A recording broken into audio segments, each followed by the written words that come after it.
నమస్తే సార్. నమస్తే. మీ పేరు? రాజు. మీ ఊరు? కొండూరు. ఇప్పుడు పార్లమెంట్ ఎలక్షన్స్ వస్తున్నాయి కదా, మీరు ఎవరికి ఓటేద్దాం అనుకుంటున్నారు? మోడీకి. ఎందుకు? ఎందుకంటే ఇప్పటివరకు ఈ దేశంలో పరిపాలించిన కాంగ్రెస్ పార్టీ 60 ఏళ్ళు ఉంది. ఏ నుంచి జెడ్ వరకు అన్ని స్కామ్లే, ఏ టు జెడ్. 10 ఏళ్ళు మోడీ ఉన్నాడు, ఒక్క స్కామ్ బయటకు రాలేదు, ఒక్క స్కామ్ లేదు పేరు మీద.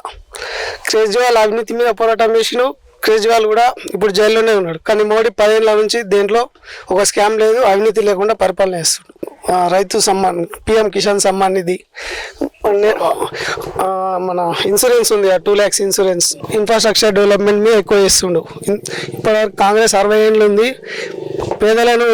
పేదలను లేకుండా ఇస్తా అని నెహ్రూ చెప్పిండు, ఇందిరాగాంధీ చెప్పింది, రాజీవ్ గాంధీ చెప్పిండు, ఇప్పుడు రాహుల్ గాంధీ కూడా అదే చెప్తుండు. 60 ఏళ్ళ నుంచి అదే చెప్పుకుంటూ వస్తుర్రు. మోడీ ప్రయత్నిస్తుండు, చేస్తుండు. 10 ఏళ్లలో ఇల్లు ఇచ్చిండు. మనకు డబుల్ బెడ్రూమ్ ఇల్లు ఇక్కడ ఉన్నాయి, కానీ బయట రాష్ట్రాలలో మోడీ ఎక్కువ శాంక్షన్ అయినాయి ఇండ్లు. చెప్పి మీరు బీజేపీకి ఓటేద్దాం అనుకుంటున్నాను. అవును, ఇక్కడ ఇండియాలో పుట్టిన అతనికి మేము మోదీ గారికి ఓటేద్దాం అనుకుంటాం. దత్తపుత్రులకు వేయాలనుకుంటలేము. అయితే ఫస్ట్ ఆఫ్ ఆల్ ఏంటంటే 2014 నుంచి 2023-24 వరకు హైదరాబాద్లో కానీ మన ఇండియాలో కానీ ఎప్పుడు కూడా ఎక్కడ కూడా ఒక బ్లామ్ బ్లాస్ట్ అనేది జరగలేదు. ఇంతకుముందు చూసుకుంటే మన హైదరాబాద్లోనే గోకుల్ చాట్, ఇక్కడ దిల్సుఖ్ నగర్, అక్కడ చాలా ఏరియాలలో బాంబులు వెళ్ళినాయి. ముంబైలో తాజ్ హోటల్, అలాంటి పరిస్థితులు ఇప్పుడు ఏం లేవు ఇక్కడ మోదీ పరిపాలన. అందుకోసం మోదీ గారికి ఓటేయాలి.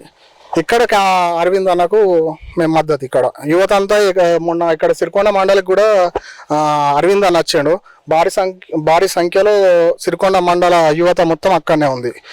ఇక్కడ పెద్దలు బాగా అటు ఇటు కాంగ్రెస్ అది అనుకుంటా తిరుగుతారు, కానీ యువత మొత్తం మెజారిటీ మొత్తం బీజేపీకే ఉంది.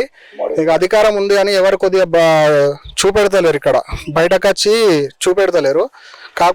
కానీ వాళ్ళు మాత్రం అందరూ మోదీకే వేస్తామని అంటారు.